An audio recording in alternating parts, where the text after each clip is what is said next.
Coach, sumitira po kami ng 200 made shots everyday. Uy, God. Everyday. Sa 3-point yun. Hindi yun yung parang 200 na tinira mo. Kailangan lahat pasukin. Kailangan makashoot na 200 sa isang araw. Yun talaga yung nanda talaga namin. Yun yung pinapapasalamat ko kay Coach Mab talaga kasi talaga na-develop talaga yung shooting ko din talaga, yung mga mindset ko, yung marami ko. At saka nakataon na lumabas ng Pilipino. KG Garcia! Shot na. KG Garcia Vega! Garcia Vega!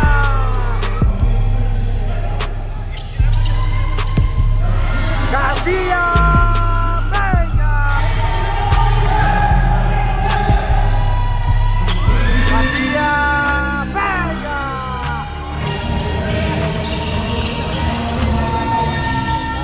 Garcia Vega! KG Garcia Vega! 21 seconds, malapit na. Garcia lang iba, KG Garcia, Tubong Pampanga. Ang nagawa lang naman po ni KG Garcia sa gawing ito, siyam na 3 points. Thank you po, thank you. Total 39 points ang nagawa ni KG Garcia. Grabe ang shooting mo ngayon, KG. Talagang pinahanga mo. Ang lalayo ng 3 points mo. Ito ba talaga hinanda mo para dito sa quarterfinals na to? Actually ko, sa araw-araw ko naglalaro sa Chelsea. Talaga napapapawis ako tuwing, siyempre open court yun, di ba yung resistensya mo pag gano'n. And yung mga malalayong reach talagang ginagawa ko na siya kahit sa Pinas pa ako. Talagang mahilig ako sa gano'n. Kaya thank God naman pumapasok. Pinalo mo nga akong nakaraan sa gitna. Tama lang yun. Alam mo naman natin, grabe.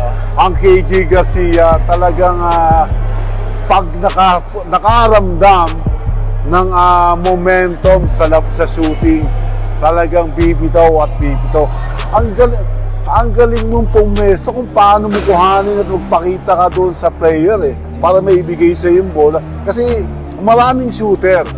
Kaya lang ang shooter, hindi nila alam kung paano pumwesto. Yes, Coach. Ito, kanina pinanonood kita kanina, paghawak na yung bola, ang galing mo magpakita Naiiwan mo agad yung bata. Ito ba talaga, inaaral mo talaga to?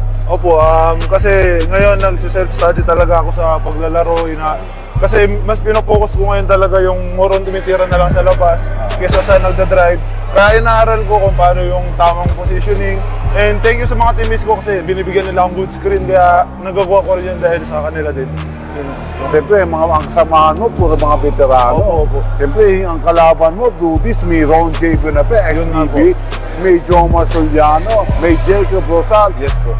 Grabe, yung talagang binuhos mo yung puso mo dito para manalo. Yes po. Kaya, grabe, nung ikaw ba'y nagtitraining dito sa dati mong team na Max Phenomenal, talagang ganyan ba ang mga ensayo ninyo? Yes po, actually, Coach, sumitira po kami ng 200 made shots everyday.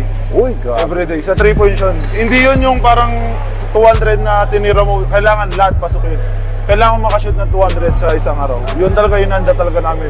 Yun yung pinapapasalamat ko kay Coach Mab talaga kasi talaga na-develop talaga yung shooting ko din talaga, yung mga mindset ko, yung marami ko. At saka yung maging mahaba yung pasensya. Yes, yun po. Grabe. Humble lang. Kasi siyempre, nakita ko naman sa Max Phenomenal, si Coach Mabs talaga, ang practice ng kahit sa mga ngayong mga bagong player niya, grabe yung training. Eto, nagpapasalamat sa iyo itong si KG Garcia, Coach Mabs. Talagang grabe. Yung importante kasi rito yung disiplina sa loob Yes po.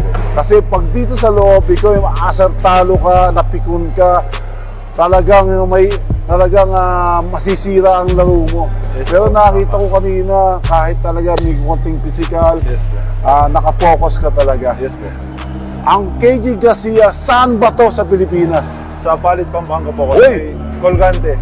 Mga taga-Palit. Kabalin, mga Kapampangan, mga taga-Palit, Pampanga dyan. Grabe ang pinakita ng KG Garcia. KG, Bakit sa Pilipinas sa mga matataas na liga na like, hindi ka ba nag-try out dito sa mga Ay, eskwelahan? actually po bago ko pumunta ngayon dito, may offer po sa akin sa MPBL. Hindi ko muna po siya ginrab kasi hindi ko feel na ready na talaga ako. Gusto ko kasi papasok ako doon na hinog na talaga ako. Kasi nung inopera nila ako, coach, actually, mag-opening na. So, bali kapag pumasok ako, hindi ko alam yung system nila eh. Kasi mag-opening na po eh. Kaya sabi ko, ayun nga, sayang yung opportunity pero masigagrind ko yung sarili ko para masabi ko sa sarili ko na ready ako talaga. Kaya, ayun, sa susunod na may opportunity, di ko na talaga palalagpasin. Alam mo naman natin, ang KG Garcia, pagdating sa puso nito, marami ka mga pupuntahan, KG. Kaya na, siyempre, alam naman natin dito sa Dubai, trabaho, ito, enjoyment, basketball. Pero kung magtatrabaho ka dito, yung kita mo sa MPBL, kaya mong kitain dito, bariya lang dito. Alam mo naman natin, malaki ang palitan ng peso dito sa dirham. Kaya ngayon, shoutout ka muna dyan at magpasalamat ka muna sa mga sumusuporta sa iyo. Maraming salamat sa mga sumusuporta sa akin. Sa mga kabalin ko, maraming salamat. Sa La Parmiba, sa mga family na talaga yung turin namin doon, salamat. At special mention, thank you kay Kuya Ronji kasi lagi niya akong ginaguide. Tinuturuan niya talaga ako na mas maging matalino sa loob ng court. Shoutout kay Caberte, kay Diego Brosal, sa mga tropa dito sa Dubai, kay Kuya Ros, sa family Caballero, at syempre sa girlfriend ko, si Rin Christine. Shoutout sa kanya. Love you. Oy! Shoutout pala muna sa mama ko po. Oy! Ma, para sa iyo lahat talaga to. Para sa ito. And thank you kay God. Sobra. Okay. Good naman dahil sa kanya, di ko po ito magagawa. Ganda. Sa next week po, semifinals and finals. Dalawang sinalihan ni KG Garcia. Yung tinalo niya kanina, team din niya yung pinasok din niya sa finals. Kung pasakuan, napakaganda ng mga laban sa susunod. Kaya, see you next game. Yes po, thank you po, coach. So, musika po ni Chan Garcia. Pagkakataon na naman ng Pilipino. KG Garcia! Chance Back 3 points para kay KG Garcia. Ay, sorry. De Guzman. Labag na ang From KG. Austin Chan. Conquista. Robin Shotla.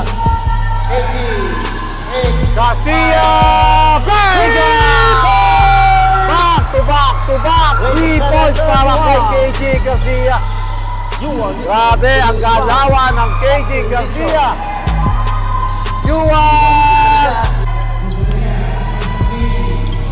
Garcia! Vega!